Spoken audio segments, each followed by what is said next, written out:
Bonjour à tous, bienvenue à nouveau dans notre émission La Bible dans toute son exactitude pour plonger dans la profondeur des Écritures, dans la profondeur de la parole de Dieu.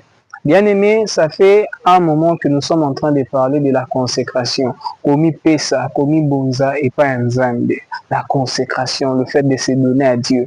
Nous avons parlé de quelques vérités sur la consécration. Nous avons parlé de ce qui nous empêche de nous consacrer à Dieu. Maintenant, nous parlons des bénéfices de la consécration et on a déjà parlé de trois choses. Celui qui est consacré appartient à l'Éternel, celui qui est consacré sert Dieu d'une manière efficace et très efficace, celui qui est consacré consacre. On va continuer, le point 4. Quels sont les bénéfices de la consécration?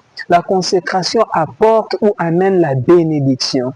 Exode 32, verset 29, la Bible est claire. Il est en train de dire, consacrez-vous aujourd'hui. Consacrez-vous aujourd'hui à l'Éternel.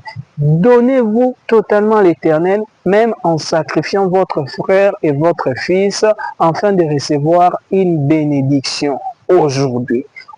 Bien-aimé dans le Seigneur, la consécration apporte la bénédiction. Et cette bénédiction n'est pas la bénédiction des hommes, c'est la bénédiction qui vient de Dieu.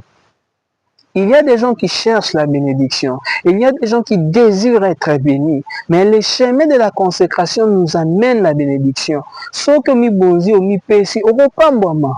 Or, n'oublie pas, la bénédiction de l'Éternel est différente de la bénédiction des hommes. La bénédiction de l'Éternel, c'est celle qui enrichit. La bénédiction de l'Éternel, c'est celle qui ne se fait suivre d'aucun chagrin, d'après le livre des Proverbes. Si l'Éternel te bénit, tu seras riche. Si l'Éternel te bénit, il n'y aura pas de chagrin. Mais pour vivre la bénédiction, il ne suffit pas seulement de donner, je ne sais pas, l'argent, qu'on peut s'aimer à gauche et à droite, de travailler à l'État, de travailler dans le privé, d'être entrepreneur, mais aussi les chemins de la consécration. Les chemins de la consécration ouvrent la porte à la bénédiction. Il dit, afin de recevoir aujourd'hui une bénédiction. Quand vous vous donnez à Dieu, vous ouvrez la porte de la bénédiction. Et au Hébi, la bénédiction, c'est un bon sort. C'est-à-dire, quand on dit que la bénédiction, c'est un bon sort, la voiture n'est pas la bénédiction.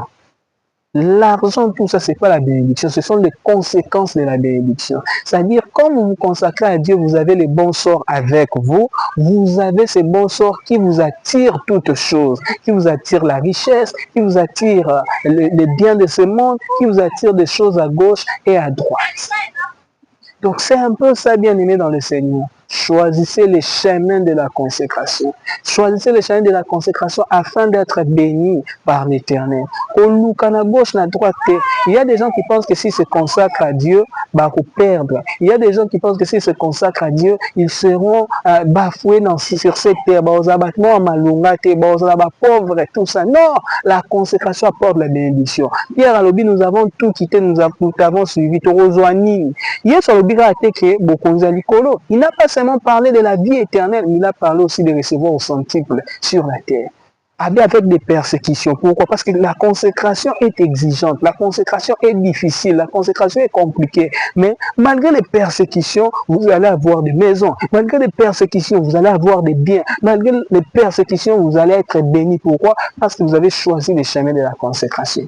Je t'invite, bien-aimé dans le Seigneur, à choisir les chemins de la consécration, car c'est une voie droite pour vivre la bénédiction de l'Éternel. Soyez richement bénis, que Dieu vous bénisse à cause du chemin de la consécration que vous avez suivi.